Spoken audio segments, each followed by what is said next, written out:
Welcome to the podcast where faith inspires purpose, family builds legacy, and financial growth creates lasting impact. Whether you are pursuing purpose, building a home, growing a business, or becoming the best version of yourself, you belong here.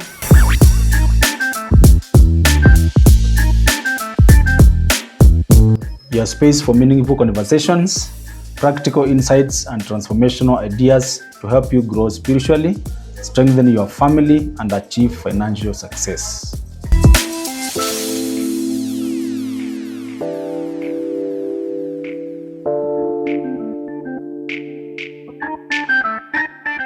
Every episode is designed to equip, inspire, and challenge you to live intentionally and grow in every area of your life.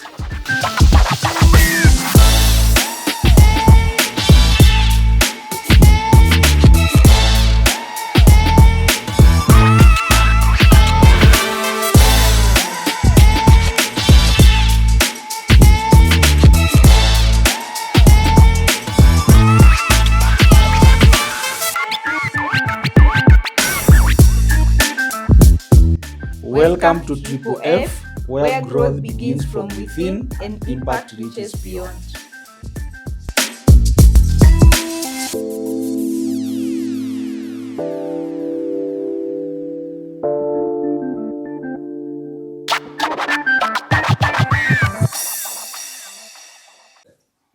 Welcome to another episode of Triple F podcast, where we discuss three pillars that shape our lives, that is faith, family, and finances. And today we focus on family and explore a truth that every home needs to hear. Strong families don't happen by accident. Our topic today is why strong families do not happen by accident. I'm your host, David Mbiti. And I'm your host, Carol Isaac. Every healthy family that you admire in real life did not just happen by accident. It was built intentionally through love, forgiveness, sacrifice, and the way you see them today is because they intentionally decided to build their family and they decided that it must succeed regardless of the prevailing circumstance. The Bible says in the book of Psalms 127 verse 1 that unless the Lord builds the house, they labor in vain, those who build it. So it's being intentional and even trusting in God. And by that, you'll be able to build a strong family. That is absolutely true. And you look at the points that will help us to be able to build healthy families, as you are saying that it is not done by accident, but by intentionality. And therefore, point number one is that every family is built intentionally. Many people dream of having happy and healthy families, but fail to invest time, effort, and that are required to build that family. A strong family requires intentional love. It requires time together. It requires shared value, and that when you have spent time together, when you have a shared value as a family, you'll be able to work together because you know this is what we believe in as a family. This is what holds us together. And when you come together intentionally, spend time together, be able to shape one another, at the end of the day, you'll be able to raise children who fear the Lord. You'll be able to raise a godly generation, and you'll be able to build a family that is shaped on the values that whose roots are God. That is so true. Modern life is full of distractions, and that is one of the reasons that cause disconnect in families today because of busy careers. So many people, like if you enter in a living room during in an evening, Yes. Everyone is on their phones, including children, so no one is talking to each other. So they are in a family setup, they are close to one another, but emotionally they are far apart. Yes. Someone is in Kenya, but they are chatting with someone in Saudi Arabia, in Yes. America, yet the person that is close to you, you are not even into contact with. And that is one of the things that is I think it has caused a lot of distractions in the family today. Sure. And phones are like, they have also caused many families to break up. Because like when I go through your phone, I find maybe someone has texted you, and then I'm like, how? So phones have also contributed so much to disconnect in families. People don't have like that time when they're able to sit as family, talk, have family time. It has been such a great distraction, and there's also kind of financial pressure. And okay, sometimes I was listening to a preacher who said when there is financial stability, love inatokanga vizuri. When I tell you I love you na tuko financially stable in sync. In sync, rather than wakati ninakwambia ama unaniambia, yes, as a husband na tumelala njaa, hatuna chakula, itakuwa na maana. Shindo, how do you love us and you cannot be able to provide? You cannot provide. So yes, the financial pressures, they have been like contributed to the disconnect in families today, and also individualism, being so I don't know, being self-centered. Yes. You are not able to think about others. You're only thinking about you, even as a family man or the wife in the family. You are not considering, you're always thinking about your needs. You want your needs met. Yes. And also lack of quality conversations. We are not able to come together as a family, talk, because of the distractions that are happening. And I think those are some of the things that have really contributed. And therefore, families drift apart when they stop spending meaningful time together. Yes. I think these has really contributed, the pressures of life, the careers, trying to build a life, to build a career. So these things have really distracted and caused a disconnect in families. Yes. And when you're talking about us being in the house and everyone is in their own, I really agree with this, because it got into a point that even the couples have become like roommates. We are in bedroom, but no one is. We're just there physically. Everyone is in their own world. Tuko kwa simu, tuna scroll simu, unaona tu mtu ana smile tu, you are like, unacheka na nani na niko hapa sijasikia ni conversation inafaa kuchekwa. Therefore this is something that we need to be intentional, as we are saying. We must look at our weaknesses. If, for example, one of our partner's weakness is phone, can you find a way on how to help them to be able to minimize the time that they are spending in phone? Because unless we are intentional, we realize we may feel like we are being ignored by one another. Lakini lazima tukubaliane kwamba this is your weakness. For example, wewe ukiingia kwa nyumba, once umemaliza tushughuli tote, hata tukiingia tu bedroom ni kasimu. So if it means concentration on one another, we have to leave the phone in the sitting room tuamkia asubuhi. If that can work for us, then we better do that. Unajua kitambo, yes, people used to say that when you get home in the evening, your husband and wife, the wife will go directly to the kitchen. Yes. And the husband anachukua remote ama gazeti. Yes. And now things has changed. In fact, it is long before you own a newspaper. Kwa nyumba. Even in the office apparently. Yeah. You know, earlier on, we used to buy a newspaper every morning for the office. Yes. And I don't think, even if it happens, unless you have an advert that you want to check. Yes. So that used to be a bother, that the husband comes with the Taifa Leo. Yes. So ataipitia from the headline to the sports, anapitia kwa obituaries, anasoma gazeti mzima. Yes. And the wife is cooking, and there's no that. And now today is worse. Yeah. Because now wife akimaliza kupika pia yako na kasimu kake pale. TikTok. Yes. And it has caused quite distractions in the family. Sure. Yeah. And I think a second point that we need to be intentional about is communication. Yes. Keeping communication lines very open, and not hiding anything. Yes. Being intentional. That you have to communicate regardless, and that one keeps families together. Sure. Because now if you cannot communicate, and maybe you want to do something, or maybe you want to buy something for the family, and there's no communication. Yeah. When you come with that thing, perhaps you thought it was a need, and maybe it wasn't. Sure. So it will cause some distraction. So we have to keep the communications lines, because strong families, they communicate openly. Sure. And oftenly. Absolutely. Not once in a blue moon. Yes. Yes. So when you're talking about communication and talking about the aspect of phone, this is what sometimes I hear ladies say, simu ya mzee ni kitunguu. Wewe ukitaka kulia chukua simu ya mzee.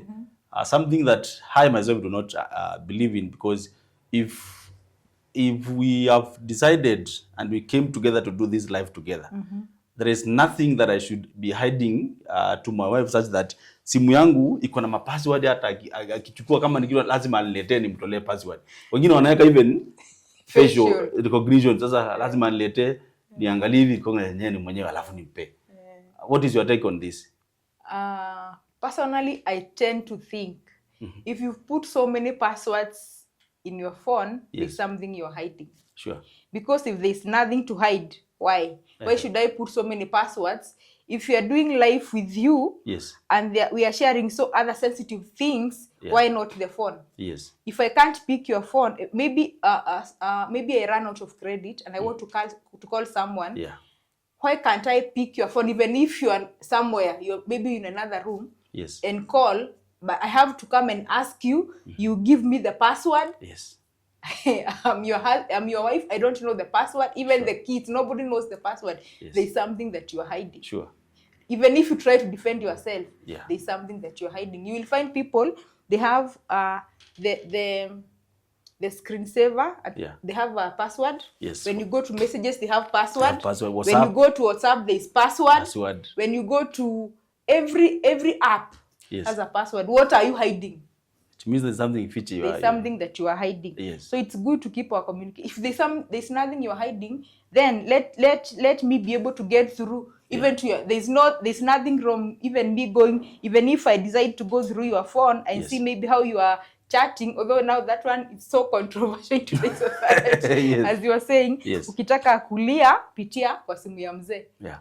And you know things have changed. Even even this other gender, pia mambo ni mengi. Sure. But I think now when you have decided to, you are a husband and wife and you're building a life, it is good to be truthful and to be faithful to one another. Yeah.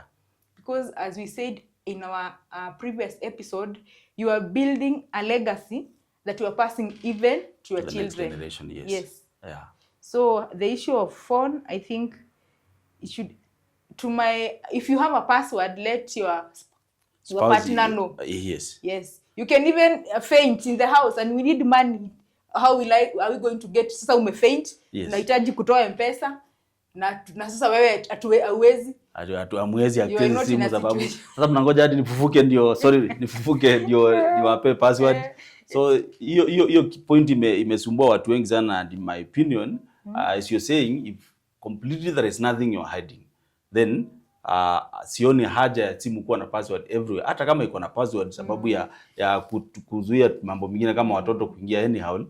But then can your spouse know your password? Yes. This is what I usually tell people jokingly. Simu yangu mimi sina issue na hata nikifika kwa nyumba na niache hapo. Because nowadays kids unapata hata wamechukua simu. As much as tunajaribu kuwa control, but then unaweza pata wengine watoto wanajua password na wife hajui password. Sasa wife anaambia watoto nitolee password ya simu ndani alafu nipe. So which in my opinion hii inanionyesha kwamba kuna kitu ninaficha wewe ambacho hata kama nitajitetea, as you put it, itakuwa ngumu kueleweka, because kwa nini siwezi kuchukua simu yako na nikani. Sometimes I usually advise people, si uchukue hata uchokore tu, uangalie message, uangalie WhatsApp, because if there is nothing I'm hiding, then I need to be open. Another thing you may realize, hata inaweza kuwa unapata password zina shida, zinajulikana. But then whenever you chat with anyone, una delete messages. Kama umeweka disappearing messages. Yeah. So I saw someone on Facebook. It was a post and it was saying, if every time you chat with someone you delete message, there's something you are hiding. Absolutely. Your conscience is it's also judging you. Exactly. You feel guilty. Why are you guilty? Sure. Every time I chat, nina delete messages. So kuna kitu ambayo umeficha. Sure. Na yes, hujaweka password, lakini alafu there is also this other thing that nimesave. I have saved a person, maybe it's a lady and I'm the husband. Nimemsave labda Njoro wa Uba. Yeah, and it's a lady. Unaona? So because there's something you are doing behind the scenes, and you don't want to be found. And most of the time I say, if you can ile kitu utaki kufanyiwa usifanyie usifanyie mwenzako, because we did not, the moment you got married, it was not that you are coming to do a rehearsal. Sure. It doesn't have a rehearsal. You've got yourself into it, yes, and it's until the rest is over. It's a life decision you yeah. Yeah. It's a life decision. And you know, in the current times, there are people who are making other people's life a living hell. Sure. Unakuta people are regretting, why did I get married? Because of the relationship, vile unatreatiwa, there's no faithfulness. Yes. Today, maybe the husband or the wife is with this partner, kesho wako na mwingine. So the things are like, and now because kuna hiyo mambo ya kuficha, yeah, now when the person realizes, na kuna ile trust, unajua, have you ever been like, umetrust mtu like 150%? Yes. And then all of a sudden, kumbe venye nilikuwa najua si vile. Shock of your life. Yes. So I think those are things that when we have our communication lines open, yeah, it touches every area of our, even communication with other people. Sure. Yes. Yeah, that's we are emphasizing on the aspect of communication because that one has killed so many marriages. People pretend kwamba vitu ziko sawa lakini mnaficha vitu mingi sana. So let's put everything on open. Let's communicate. I find it, in my opinion, I find it more healthier if we can be able to know, we even help one another to avoid some temptations, because si ati watu hawakuongeleshi as a wife, si ati watu hawakutamani as they put it as a wife, but then when Harine has overcome, kila kitu unaficha, you cannot even have some discussions. Na venye Devi squeeze ananiongelea with your husband, venye squeeze Devi ananiongelesha sioni kama ile professionalism unakuwa naye iko. So when you even have the discussion on some areas, we'll be able to help one another. This is how we overcome it, because those things do happen. Lakini unajifanya mimi Roho Mtakatifu ananiongoza bwana, hizi vitu nakemea na vitu una realize ume compromise. So let's help one another. And that point of being open, yes, like now if someone is, maybe you are the husband and yes, maybe there is a girl or a lady in the office or whatever it is, they're trying to get your attention. Yes. Ama labda kuna mistari anatupa. Sure. Going and discussing it with your wife, yes, it won't, like, it is not a taboo. Absolutely. Because now you will be able, like, you are open, yes, and you want this person, your partner, to help you. How am I going to overcome this? Yes. But now if you hide, over time you will find that it has accumulated. Now you have even fallen into that temptation. Sure. Yes. So being open is very important. Yeah. Yes. And what this will be meant, lakini vile sisi tuta react ndio inategemea, because for example someone would even text me, uangalie text yenyewe uone hii si text tu, but have I entertained it? Because nikianza ku-entertain na reply, kesho ata text tena. Kumbe Devi ana reply. Ningi hawezi reply text yangu. Kumbe ana replying text, anaanza anatuma ingine tu suggestive. So mimi vile nita react toward that ndio ita determine whether that conversation itaendelea ama hiyo story inaishia. Alafu ukiongea alafu delete. So deleted messages. Already umesha give way to that kind of exactly a temptation. Yeah. Yes. In the meantime, we are going for a short commercial break. When we come back, we continue with our discussion. Stay tuned. Ever wondered why Amani Gardens Phase 1 is selling so fast? The answer is simple.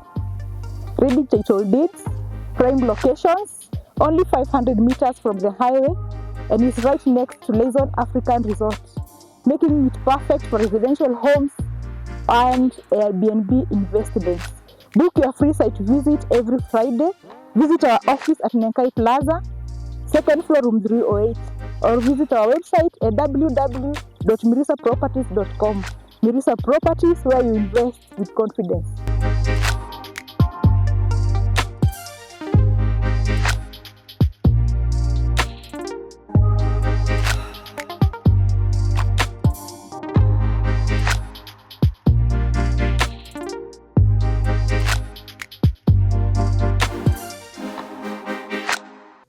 Welcome back. We're looking at our point number 3, that is shared values create family identity.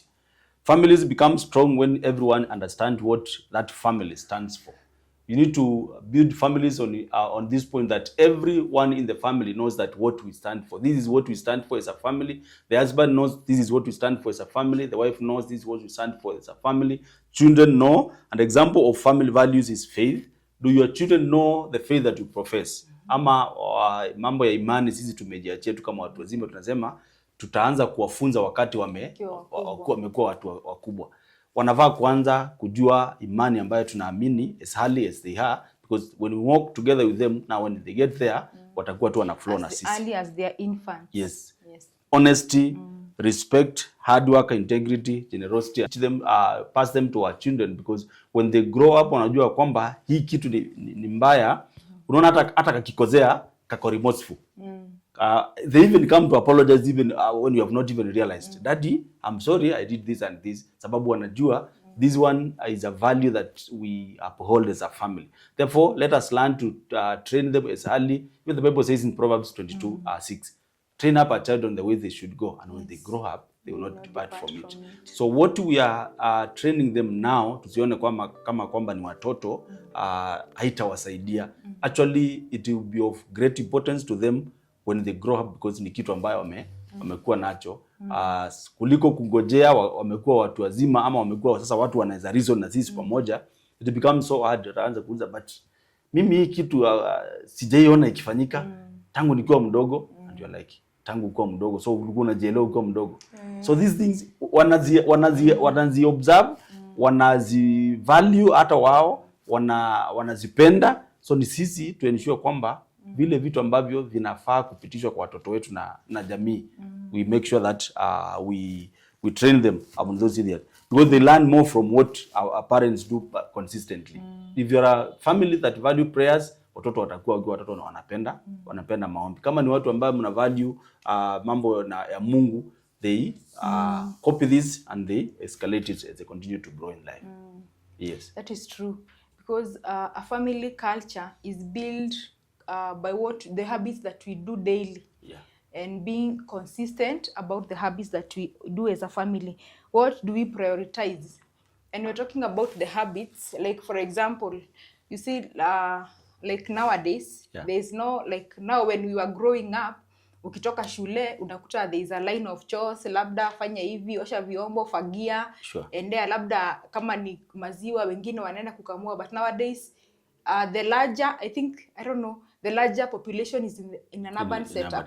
So unakuta watoto wakitoka shule hawana those activities. So labda tu ni kukaa, wakimaliza homework wanacheza kidogo, na labda hata kuna hiyo environment.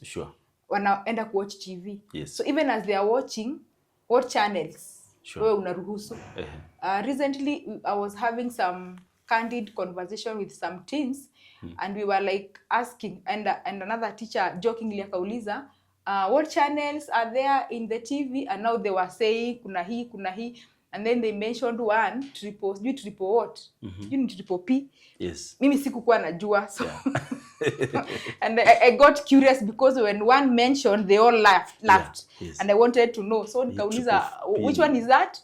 And now the small kids started saying, hiyo watu wana dance vibaya, wengine hawana manguo, vile wanaimba vile. And I was like, so, and we thought, huyu mwenye alikuwa anani-explainia hii story, I think ako grade 2.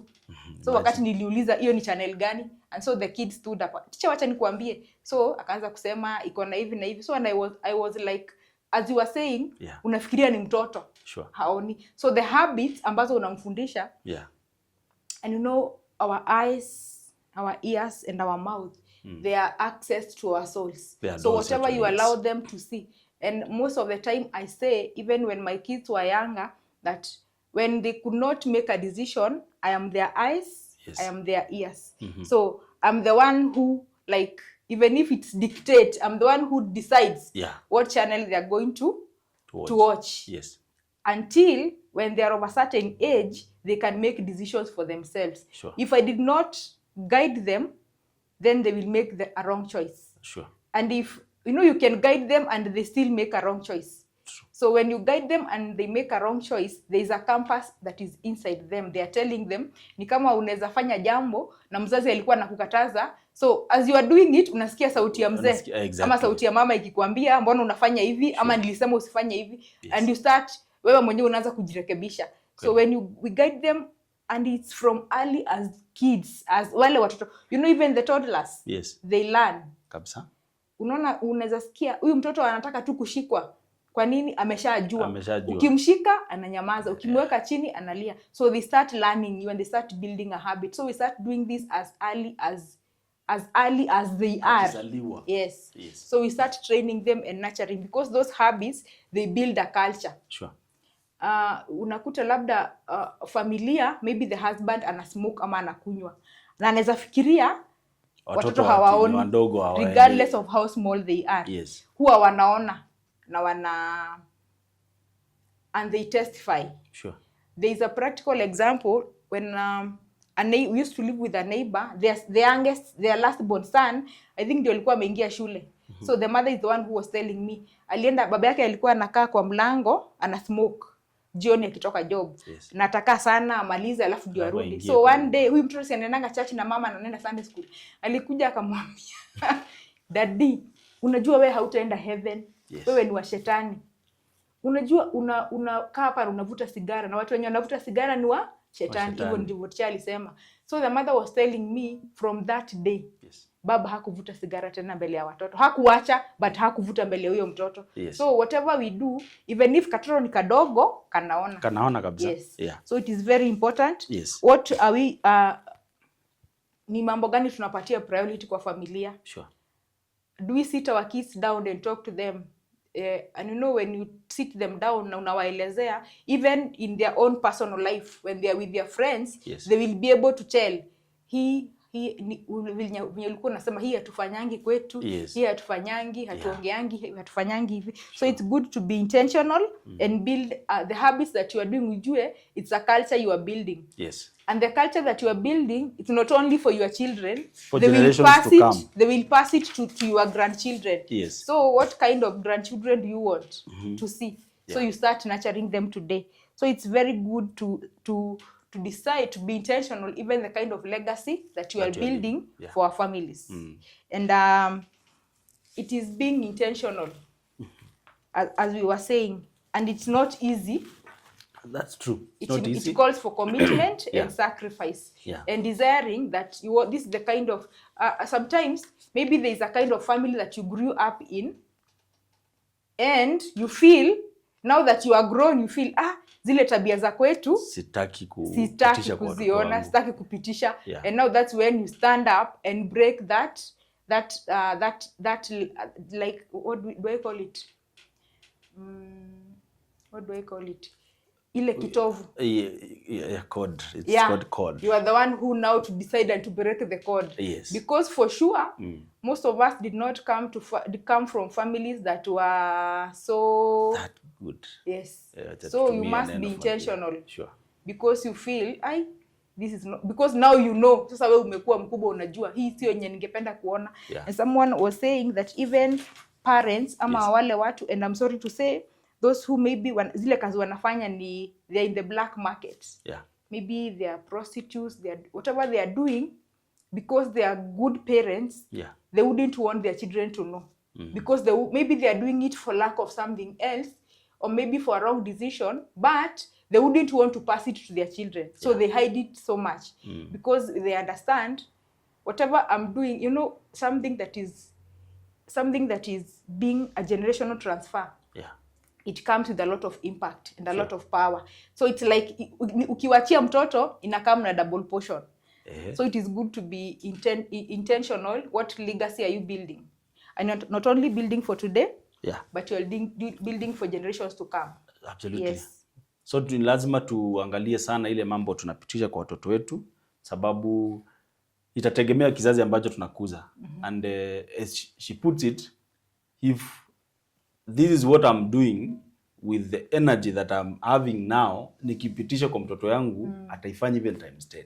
So if it is good values that I'm passing to my children, then they will do them with a lot of excellence. Sababu mimi nilitoka kutoka kwa jamii na hivi, mimi nimeamua kuvunja hiyo, then ninapoendelea nina pass on to my children. So by the time we get to the third generation, hiyo ni generational, kama generational kazi zitakuwa shaisha, sababu we are intentional about this. So tuamue zile values ambazo tunataka kupitisha kwa watoto wetu, na when we do that, I will be able to raise a family ambayo tunaweza jivunia tuseme kwamba, because people say the family that you come from is important, but the family that you are building or that more shall come from important, you yes. is more important. So to go more intentional on that family that is coming from us, and the family now that shall come from our children, Yes. and the generations to come. Yes. Yes. So our next point is strong families prioritize time together, and love is felt in time. Yes. Because there is no way you will say that you love your family, but you don't have time spend for with them. Yeah. You only have time to build your career, Yeah. with your friends. Kama ni weekend, akina mama tuko chamas every time, watoto uliwachia house girl. Yeah. There will be a disconnect. Sure. So if you love your family, it is good to build and to create time to be with them. Yes. It can be eating meals together, and by the way, that is one of the best, especially breakfast can be a challenge. Yeah. Because kama ni during the schools are on, ile time watoto wanaenda na nini, maybe because of work, but during, if it's possible, supper. It is good to have it together. Yes. And during that, you're even able to read your children. Sure. Ukiwa mzazi, there is a way utaangalia mtoto uone, huyu kuna vile uko sawa. Ama hata unaanza kuona even wanaepa kuja kwa table. Yes. If they don't want to come to the table, there's something they're hiding also. That is true. Yes. So you must, and you know, when you start that one, you're also building a culture. Sure.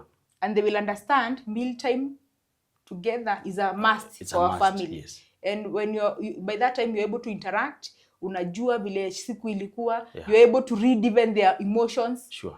If they don't want even to maintain eye contact, unajua kuna kitu amefanya. Exactly. Yeah. Kuna kitu, so it is very important. It's also good to prioritize family time. Yeah. And as you had said earlier, that you are training them and nurturing them. So if you can't have family time together, you are not like building a prayer life for them. Yeah. Because if they can't see you as a father or a mother praying, and you are telling them, how will they do if you're not doing? Hii kitu si mzuri sasa kama wewe ufanye, unatuambia tu. Yeah. Because they are very good observers. Sure. Maybe you can organize for weekly games or movies. Yeah. Depending now on your schedule. Have walks together, and kids really enjoy that. Sure, when you go out, sometimes pia kukaa kwa nyumba sana ni boring. Sana. Unajua especially sasa watoto ni nyumbani, shule, church. Yeah. So when you have a time mnaenda pamoja out, it is they very really good. enjoy and value that. Kama vile tulisema si lazima ukuwe na 5,000. No. Hata kama ni 50 bob ya Hiyo kununua. kidogo na ya sweet. Share with them. Na tukikula. Yeah. Then we celebrate milestone together. Yes. Maybe last term mtoto alikuwa ameangusha marks 10. Yes. Ama 50 ama whatever it is. And maybe this term umemkazia kabisa juu unajua sasa hii mambo ya elimu, we have to partner with the teachers. Tusiwachie walimu. So as you are working together, improve, celebrate them. Very important. Yeah. It is good to put to motivate them. Yes. Na pia wakianguka waambie wajue. Don't sugarcoat. Unajua sasa hii wazazi wenye tuko hizi enzi, we don't like, wazazi wetu walikuwa wakali. So tunataka most of the time tunasema nataka kupewa watoto wangu kile ambacho si kupewa. Yeah. But then in the midst of that unakuta tumemiss mambo zingine. So it is very important, hata wakati amefanya makosa mrekebishe. Na muambie ukweli, because wewe kama mzazi usipomrekebisha hatapata mtu wa kumrekebisha. Sure. So we also plan for outings vile tumesema. These moments create memories that strengthen relationships, and most of the time kids, that is what they remember. Sure. Yeah. And we were talking about them, they may not remember that gift sana yenye umewanunulia, but the time that you are spending with them. And on this this is what I try to do as much as ninaweza. Ukifika nyumbani kama mzazi, they have been on that TV. Switch off the TV, we want to have stories. Even as we wait for the supper ikuwe tayari. So venye ulikuwa unasema ukiona akataki stories zako hiyo siku, kama huyu amekosa shule. So as you try to catch up with them, how was your day? What challenge did you face in school? Wataweza kuopen up, atakwambia huyu ile mtoto fulani aliniongelesha hivi. So but unless we intentional na create time na wao. And when you're doing it, I would advise anything that may be a distractor kama ni TV ikue off. So from there, because hata utakuwa unamwangalia TV ikiwa on lakini kichwa yake na akili yake yote iko huko. So switch off the TV or any other distractor na uweze kuwa na quality time. Uweze kuuliza mtoto let's have a catch up. Shule ilikuwa namna gani? Which challenge did you face? Nini ulipata ngumu katika masomo? Subject gani ilikusumbua?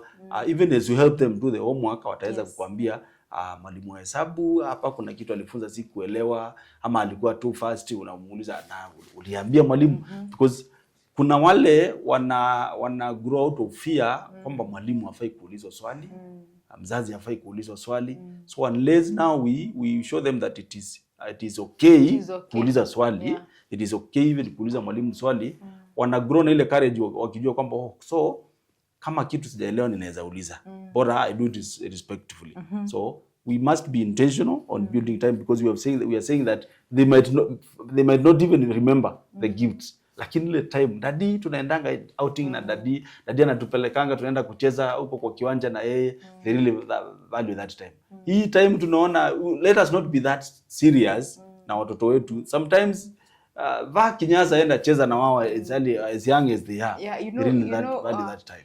By doing that and even giving them time to express themselves, you're also building confidence in them. Yes. And if a child cannot have confidence from home, they will not have confidence outside. Absolutely. And from a younger age, we build them and we train them to be confident. Sure.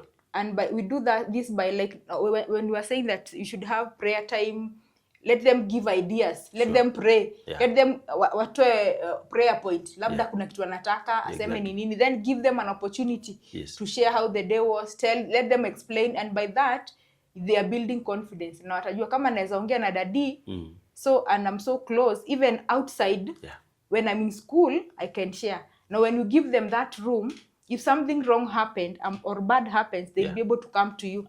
But now if you are the lion in the house, they will go through torture, but they'll not be able to share with you because wanakuogopa.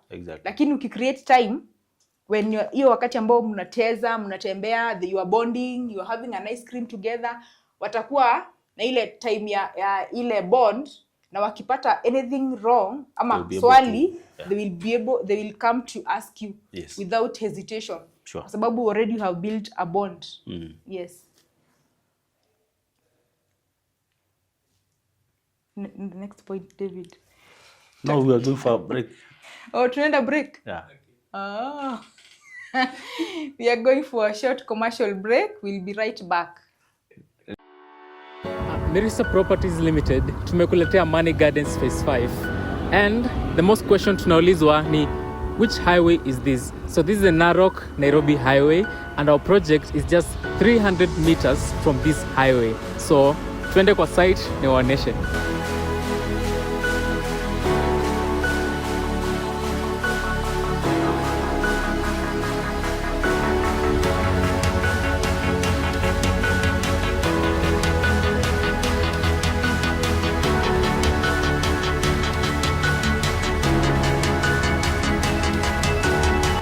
So hapa tuko kwa site Ilmashariani area, just 300 meters off the Narok Nairobi highway, and the launch price today is only 1.2 million Kenya shillings. Na tuko na flexible pricing. You only deposit 600,000 Kenya shillings, unalipa balance yako in 3 months only.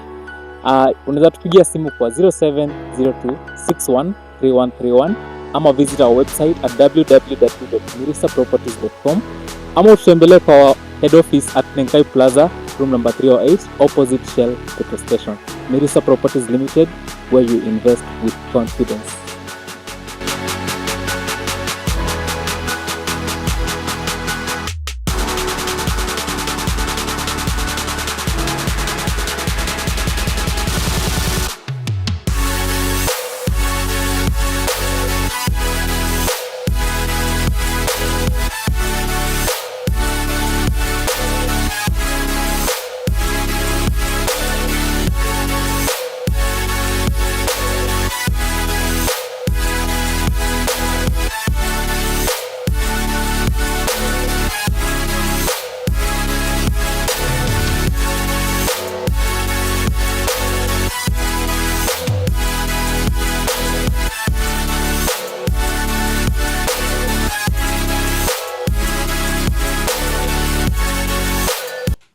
Welcome back. We are looking at point number 5.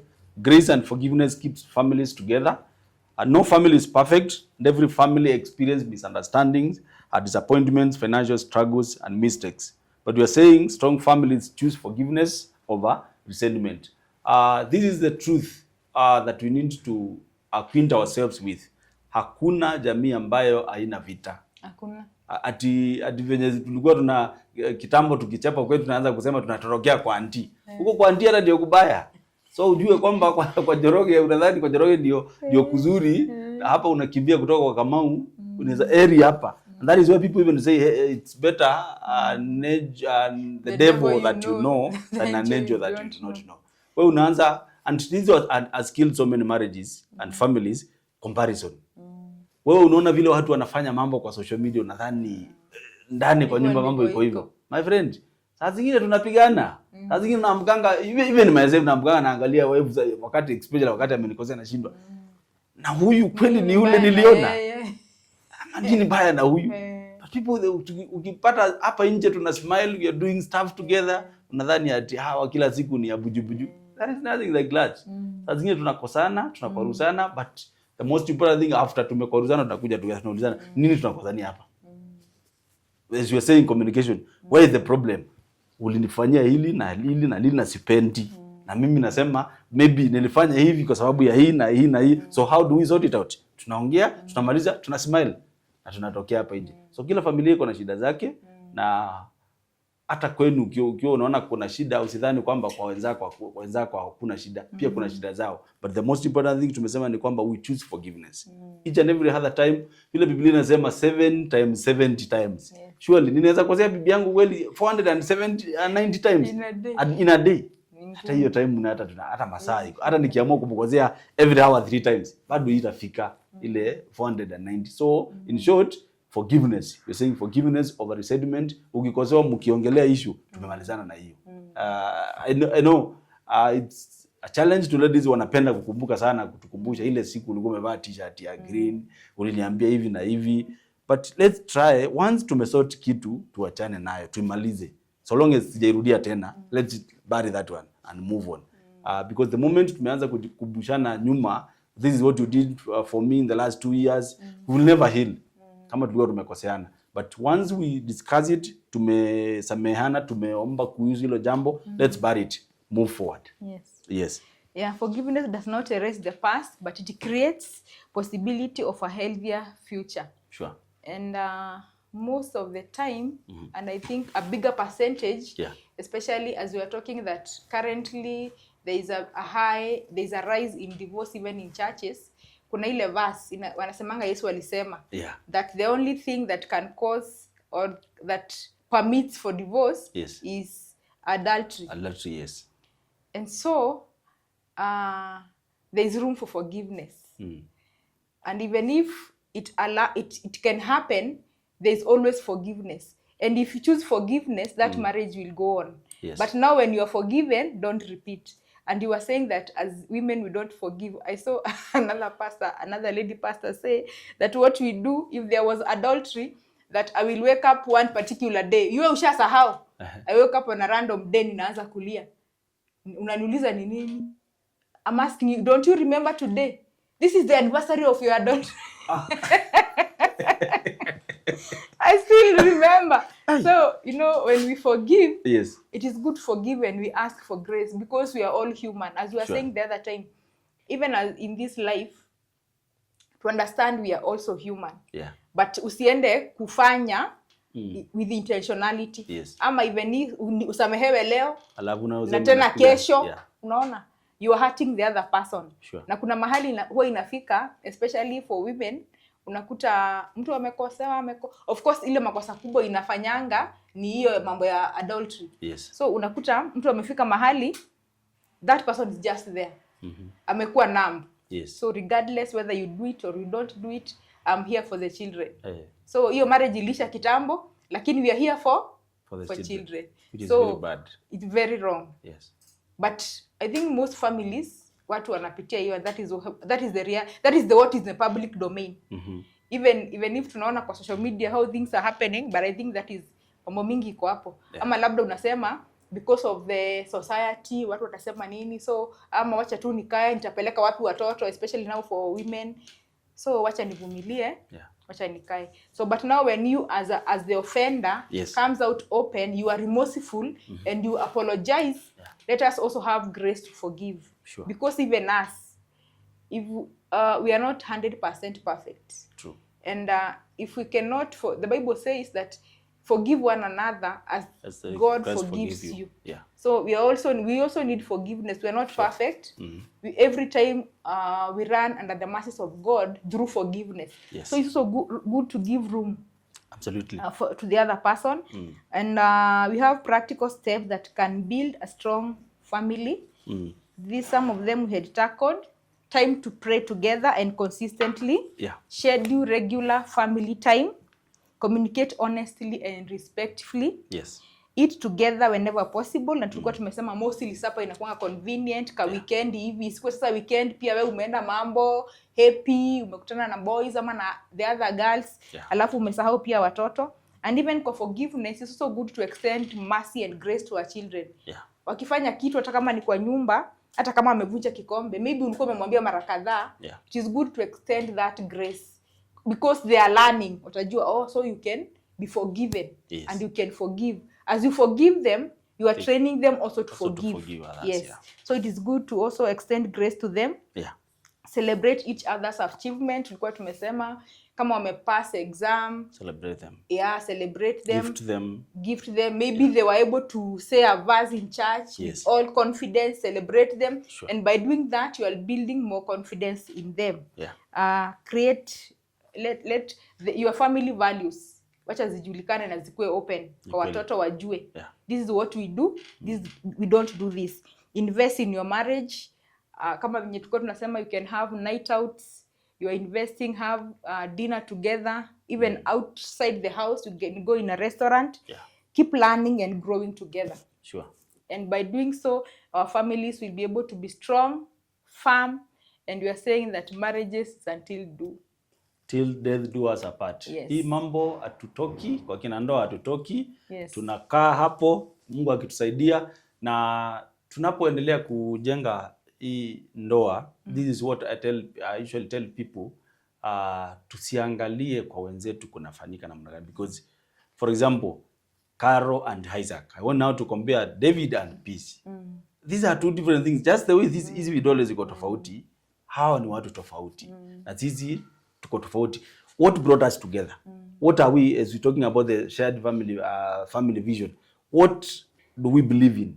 What are we building? So to focus na sisi, mimi na my wife, tunajenga nini? Achana na hiyo mambo mengine. We learn from others, but at the same time that which cannot be applied in our life. Ati ni copy paste. Niliona hata walienda Dubai, hata sisi nataka next year we have the ability. Niliona hata, that's why even the zingine you are copying everything to the point like even kupata watoto. Ati mbona rafiki yetu wamepata mapacha. So kama kwetu hakuna jini ya mapacha, shule ndio tutoe mapacha. Hakuna star ya mapacha. So now pressure hadi unaanza men wanaanza kupressure mama wapate watoto 10 sababu ati a friend akona watoto 10. Unatafuta mapacha. Wana hata venye jamii kubwa ni mzuri, wako na watano sasa wanajaza gari ya 7 seater. So hata sisi no. Case by case. Sisi tunajenga kwa misingi ina gani? What do we believe in? Tulipokuja, if we agreed we just want to have one child. Mambo ya pressure mwenye akona 10 bwana achana nayo. If we agreed we want to have 2. Mambo ya hii pressure. Watoto wengi ni wazuri. Ni venye nani venye siku hizi mmoja ako US, mwingine ako Germany, mwingine ako Dubai. Sasa imekuwa ni kama investment. So let's work on what we believe in as a family, what we have agreed to do, and we'll be able to push our family together. So these are the rapid questions that we are asking ourselves before we close this session. What is that one habit that every family should start this week? Eating meals together. Very important. Without a phone. Yes. That is very important. Without a phone. Tukiingia table manners. Without a phone. Table manners inaanza kwa possibly akili kids pia ikuwe imezimwa. TV ikuwe off. Simu ziwekwe kando na tuconcentrate. So even you'll be able to learn some table manners. Utapata kuna mtoto mwingine yeye tu si ati anataka, lakini anataka kubehave na aliona mwingine akibehave shule. anaongea wengine sorry to say na anafungua mdomo na anakula, so we train them table manners. Yes. What destroys families the fastest?